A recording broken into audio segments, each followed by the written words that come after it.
Hello student, हम आपको बताएंगे आज मूलरता। तो हमने आपको बताया था मूलरता को समझने के लिए सबसे पहले हमें आना चाहिए मूलों की संख्या। मूलों की संख्या को प्रदर्शित करते हैं हम कैसे? एन से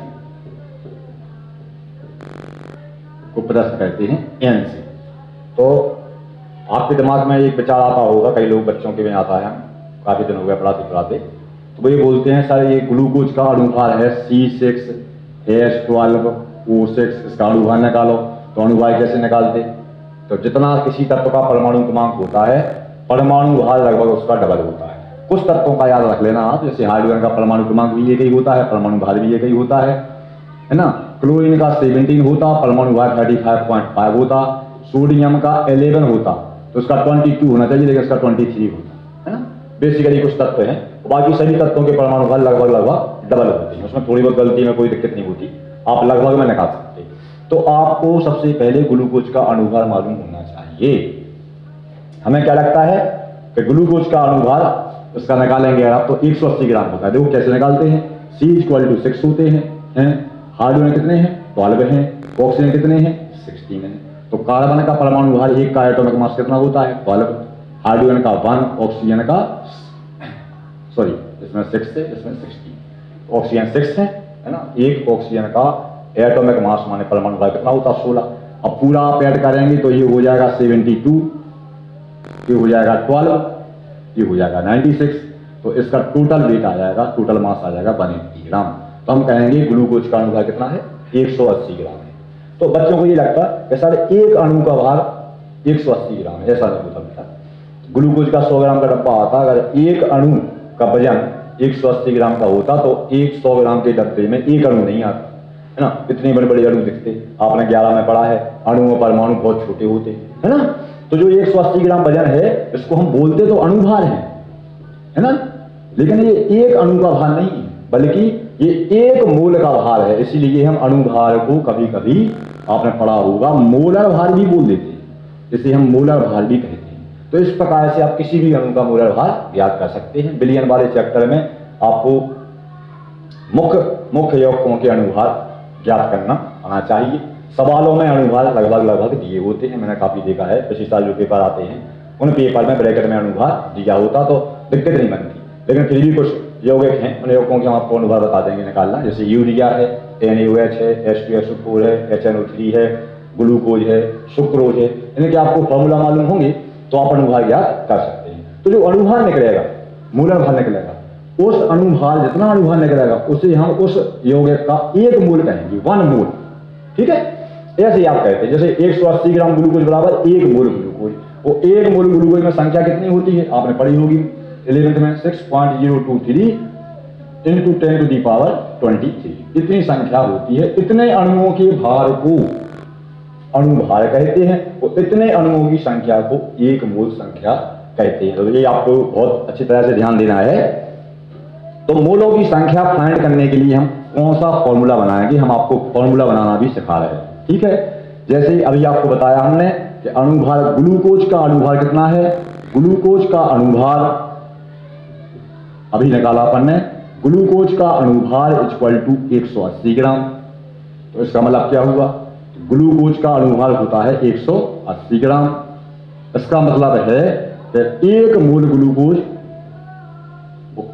ग्लूकोज में कितने अणु होते हैं? 6.023 × 10⁻23 अणु। तो इसका मतलब ये होगा कि ग्लूकोज के आप इतने अणुओं को लेंगे तब इतनी संख्या को हम बोलेंगे एक मोल, है ना। और इन अणुओं को जब तौलेंगे, वजन लेंगे, तो वजन निकलेगा 180 ग्राम। तो यहाँ पर आपका एक कॉन्सेप्ट क्लियर हो गया है कि जितना किसी यौगिक का अणुभार होता है हम उसे उसका एक मोल कहते हैं। जैसे अगर आपसे कहा जाए NaOH, तो NaOH का अणुभार कितना होगा बेटा बताओ? इसका होता है N सोडियम का 23, अभी लिखा आपने, इसका 16, इसका होता है 1, तो कितना हो गया? 40 ग्राम। तो ये कॉन्सेप्ट बन जाएगा 40 ग्राम NaOH = 1 मोल NaOH। इसमें कितने नंबर ऑफ मॉलिक्यूल होंगे? NaOH के कितने अणु होंगे? 6.023 × 10⁻23। समझ रहे हैं आप? इसका मतलब ये हुआ कि अगर आप 1 मोल ग्लूकोज ले रहे हैं, 1 मोल NaOH ले रहे हैं, तो 1 मोल NaOH में इतने नंबर ऑफ मॉलिक्यूल होंगे, और इतने नंबर ऑफ मॉलिक्यूल का वेट होगा 40 ग्राम।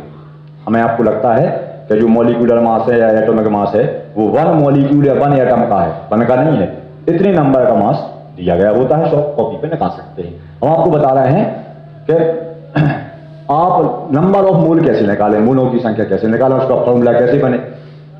आपसे क्वेश्चन पूछा, ये एक्चुअल में 11th की बात है, 90 ग्राम ग्लूकोज में 90 ग्राम ग्लूकोज में मोलों की संख्या ज्ञात करें। ठीक है, मोलों की संख्या ज्ञात करें। तो अब ये भी कंसेप्ट बनाया था कि हम कहेंगे क्या, क्योंकि 180 ग्राम ग्लूकोज में मोलों की संख्या, 180 ग्राम ग्लूकोज में कितना होगा, 1 मोल होगा, है ना, क्योंकि कितना इसका 1 मोल।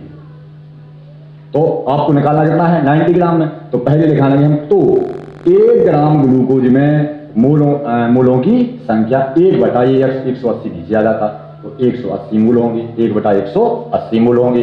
तो अब आपको निकालना कितना है 90 ग्राम में, तो हम कहेंगे इसलिए 90 ग्राम में, अब हमने 1 में निकाल लिया तो हम इसमें 90 का इंटू कर लेंगे, 1/180 इंटू 90, ये निकल आया कितना 1/2। तो आप क्या देख रहे हैं यहाँ पे, जो 90 है ये ऊपर गया, 180 है नीचे आया, तो 180 को क्या बोलते हैं अनुभार, और जो दिया गया भार है 90 इसे बोलते हैं क्या भार। गिवन मास को क्या बोलते हैं भार, जो सवाल में दिया गया होता है। तो आप इस पे फॉर्मूला बना सकते हैं, 90 को बोलेंगे हम W माने भार अपॉन मास। तो ये है मोलों की संख्या। तो ग्लूकोज के मोलों की संख्या निकालेंगे तो ग्लूकोज के मोलों की संख्या बराबर ग्लूकोज का भार बटा ग्लूकोज का अनुभार। अगर आप NaOH का निकालेंगे तो NaOH के मोलों की संख्या बराबर NaOH का भार बटा NaOH का अनुभार। अब इस प्रकार से आप मोलारिटी को समझ सकते हैं। ठीक है, तो मोलारिटी क्या है, तो आप यहां पर मोलों की संख्या का फॉर्मूला बनाना सीख गए।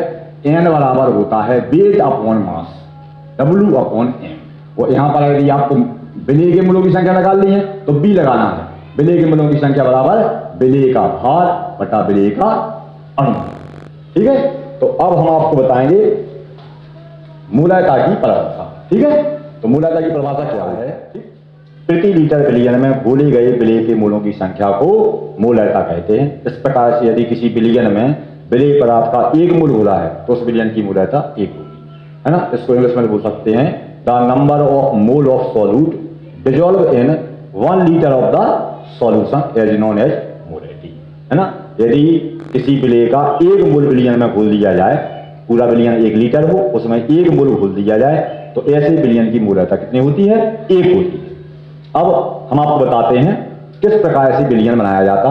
यदि आपसे कहा जाए प्रयोगशाला में 1 मोलर विलियन बनाइए, किसका, ग्लूकोज का, तो अभी अभी आपने कंसेप्ट पढ़ा है कि ग्लूकोज का 1 मोल कितने के बराबर होता है, 1 मोल कितने के बराबर होता है बोलो, 180 ग्राम के।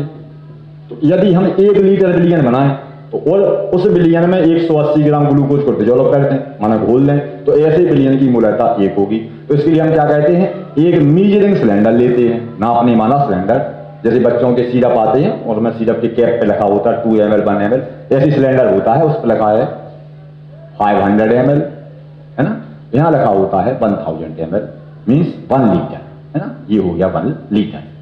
तो आप बच्चे बोलते हैं, हमने बताया भी था पहले भी, तो हमें पूरा विलियन बनाना है 1 लीटर, तो बच्चे बोलते हैं सर यहाँ पर पहले पानी भर दो। अगर आप यहाँ पर पानी भर देंगे और फिर उसके बाद 180 ग्राम ग्लूकोज डालेंगे तो टोटल जो वॉल्यूम है वो ज़्यादा हो जाएगा। तो हम क्या करेंगे, पहले ग्लूकोज को तौल लेंगे, कितना 180 ग्राम, क्योंकि 180 ग्राम को बोलते हैं हम 1 मोल ग्लूकोज। ठीक है, तो 180 ग्राम ग्लूकोज पहले इसमें हम डाल देंगे, फिर इसमें वाटर भरना शुरू करेंगे। पूरा पानी जब भर जाएगा, है ना, फिर इसको घोल देंगे तो पूरा विलियन कितना हो गया बेटा 1 लीटर हो गया। और 1 लीटर हो गया, उसमें विलेय का, विलेय माने ग्लूकोज का कितना घुला है बोलो, विलेय का इसमें माने ग्लूकोज का कितना घुला है 1 मोल घुला है। तो ऐसे विलियन की मोलारिटी कितनी हो जाएगी m=1। ठीक है, इस प्रकार से आप विलियन बनाते हैं। आप चाहे तो ml ही बना सकते हैं, 1000 ml में बना दो, चाहे 500 ml में बना दो, फिर आपको फॉर्मूला बता दे रहे हैं हम आपको, आप कुछ देखिए आप इसमें। इसके बाद मोलारिटी को प्रदर्शित करने की थोड़ी विधि अलग है। यदि किसी विलियन की मोलारिटी 1 है, m=1 है, तो ऐसे विलियन को मोलर विलियन के नाम से जाना जाता है, मोलर। और लिखने की तरीका भी ऐसा ही है ना, एक मोलर विलयन को रखा जाता है 1m, माने उसकी मोलरता 1 है। यदि किसी विलयन की मोलरता 2 है तो 2m, है ना। यदि किसी विलयन की मोलरता 3 है तो 3m। यदि किसी विलयन की मोलरता 1/2 है, माने 1/2 है, तो उसको m/2। किसी विलयन की मोलरता 1/3 है तो उसको m/3। अगर किसी विलयन की मोलरता 1/100 है तो उसको m/100 के नाम से हिसाब से डिनोट कहते हैं, प्रतिशत कहते हैं। अब देखते हैं हम फॉर्मूला। तो फॉर्मूला क्या हो जाएगा मोलरता का? मोलरता इक्वल टू हो जाएगा, मोलरता इक्वल टू विलेय के मूलों की संख्या या घोले गए विलेय के मूलों की संख्या, विलेय के मूलों की संख्या बटा विलयन का लीटर में आयतन, विलयन का लीटर में आयतन। ठीक है, इसको आप molarity equal to number of mole of solute upon total volume of solution. ठीक है, तो अब आप इसको मैथमेटिकली कैसे लिखेंगे? मोलैरिटी इक्वल टू NB, जहां NB क्या है? विलेय के मूलों की संख्या है, NB अपॉन V। ठीक है, और अभी हमने आपको बताया था कि NB क्या होता? विलेय के मूलों की संख्या बताया था। मूलों की संख्या वाला हमारा होता है भार बटा अणुभार। फॉर्मूला बनाना बताया था हमने आपको, W/M। तो विलेय के मूलों की संख्या में B लग जाएगा, तो विलेय का भार बटा विलेय का अणुभार। तो इस वैल्यू को आपस में पुट अप कर देंगे तो क्या बन जाएगा? M equal to WB upon MB upon V। इस फॉर्मूला को आप अरेंज करके लिख सकते हैं। ये फॉर्मूला बन जाएगा, नीचे आ जाएगा MB, WB अपॉन MB नीचे आ जाएगा, MB है ना, और अपॉन इंटू V। ये फॉर्मूला आपका हो गया मोलैरिटी का। ये जो फॉर्मूला है काय में है? लीटर में है। हम आपको न्यूमेरिकल करके बताते हैं एक। तो ये MB आपने नीचे कह दिया, तो M इक्वल टू हो गया WB upon MB into V।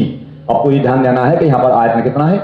Litre में है, क्योंकि हम प्रति लीटर में बोल रहे हैं तो इसलिए हम इसमें 1 का इंटू कर रहे हैं। अगर आप कहें सर ml में, तो 1 लीटर में 1000 ml होते हैं, तो ml वाला फॉर्मूला बन जाएगा M equal to WB upon MB into V नीचे, 1000 से इसमें इंटू करने के बनता। ठीक है, तो ये जो फॉर्मूला है इसमें विलयन का आयतन काय में है? in ml, माने ml। ठीक है, अब रही बात इकाई की। कुछ बच्चे कहते हैं इकाई कैसे निकालें, तो इकाई के लिए देखो क्या है, ये वाला फॉर्मूला है। NB क्या है? विलेय के मूलों की संख्या है, तो विलेय के मूलों की संख्या काय में नापेंगे आप? मूल में। आयतन काय में नाप रहे हैं आप? लीटर में। तो इकाई क्या हो जाएगी? मोल प्रति लीटर। अब इसके बाद हम इसका सवाल समझते हैं तो आपको समझ में आ जाएगा। बनी विलयन की मोलरता ज्ञात करें। 20 ग्राम NaOH dissolved in 500 ml of solution, calculate the molarity of विलयन सॉल्यूशन। तो आपको इस सॉल्यूशन की मोलैरिटी फाइंड करनी है। तो इसमें क्या करेंगे हम? सबसे पहले तो आपको यहाँ पर देखना है कौन चीज क्या है ना। तो इसमें WB जो घोला गया है उसे बोलते हैं विलेय का भार। कितना है? 20 ग्राम है। आपको एक चीज और ध्यान देनी है कि कई बार न्यूमेरिकल में अणुभार दिया होता है। अणुभार NaOH का कितना दिया है? 40 ग्राम दिया होता। अगर नहीं दिया गया है तो आप NaOH का जो अणुभार है वो निकाल सकते हैं। फिर MB क्या है? MB हमने जो दिया है अणुभार वो हो गया क्या? 40 ग्राम। और टोटल वॉल्यूम ऑफ सॉल्यूशन कितना है? 500 ml। अब फॉर्मूला लिखेंगे हम। कौन सा फॉर्मूला लिखेंगे? जिस फॉर्मूला में विलयन का आयतन ml में रखा गया, जो हमने अभी पीछे बताया था। तो M इक्वल टू क्या है? M equal to WB upon MB into V into 1000। ठीक है, ये फॉर्मूला काय में है? in ml में। इस फॉर्मूला में हम वैल्यू पुट अप कर देंगे। तो WB की वैल्यू क्या है? 20 ग्राम। MB की वैल्यू कितनी है? 40 ग्राम। और वॉल्यूम कितना है? 500 ml। और इंटू ऊपर कितना हो जाएगा? 1000। तो ये 3 जीरो है तो 2 जीरो ये है, 1 जीरो ये है। अब क्या बचा ऊपर? ऊपर बचा 20 अपॉन 4 इंटू 5। तो ये हो जाएगा 20 अपॉन 20 इक्वल टू 1 मोल पर लीटर। ये इसकी यूनिट हो गई। कितनी आई मोलरता? 1 मोलरता आई है ना। वैसे भी आप गौर करें कि अणुभार कितना है? 40 ग्राम। तो 40 ग्राम माने 1 मोल है ना। तो 1 मोल को घोलेंगे हम कितने में? 1 लीटर माने 1000 ml में। तो मोलरता कितनी होगी? सीधे निकाल लेंगे 1। हमने यहाँ कितना घोला? 20 ग्राम। तो इसका आधा कर दो, 20 ग्राम।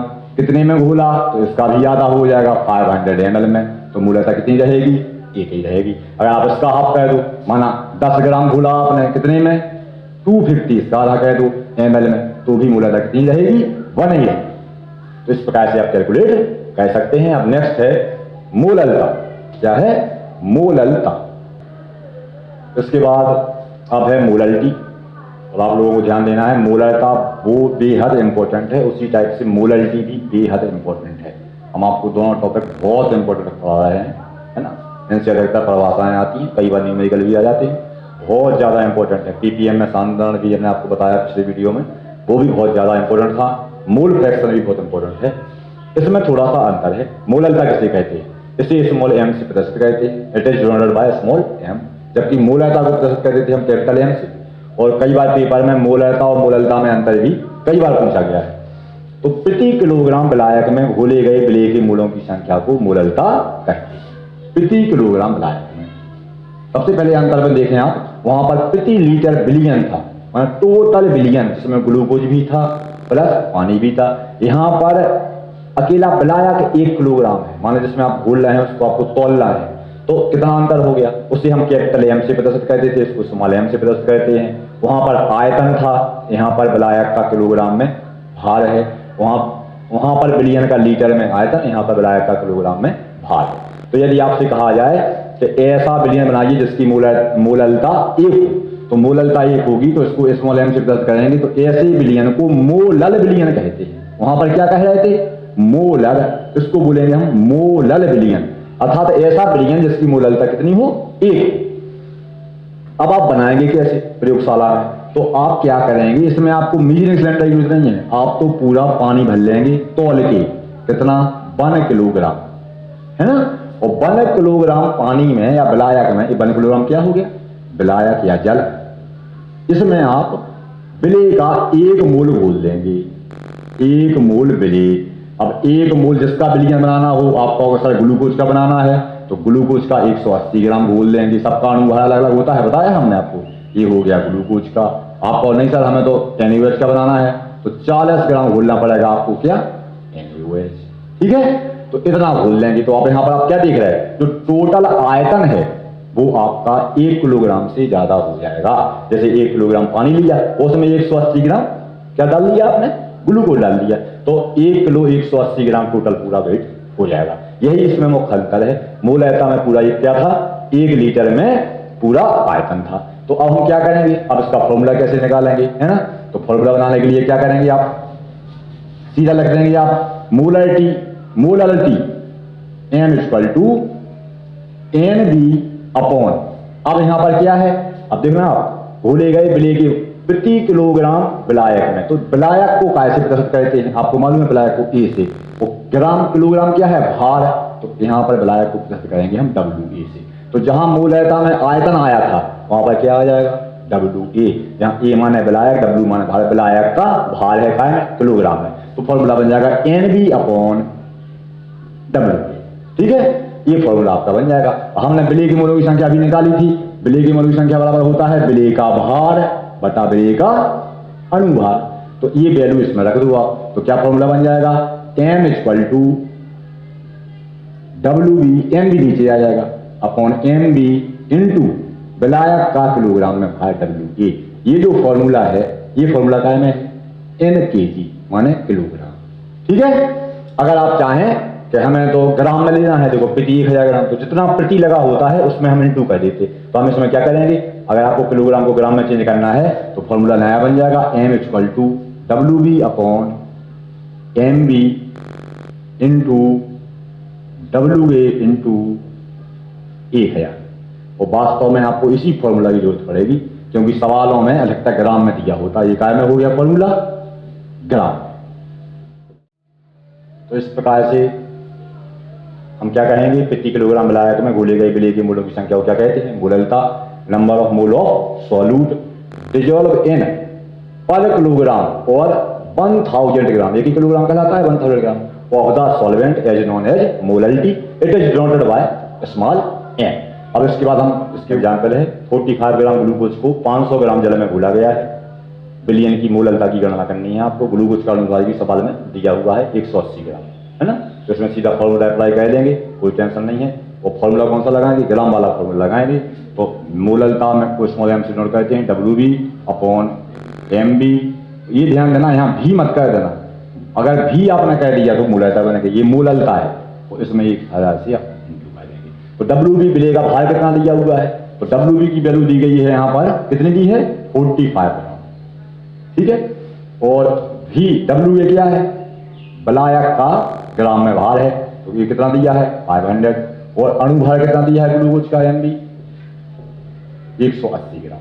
हमने आपको निकालना ही बता दिया, अगर आपको नहीं दिया गया हो तो आप निकाल देना। तो वैल्यू पुटअप कर दो, क्या हो जाएगा, WB कितना है 45 अपॉन MB कितना है 180,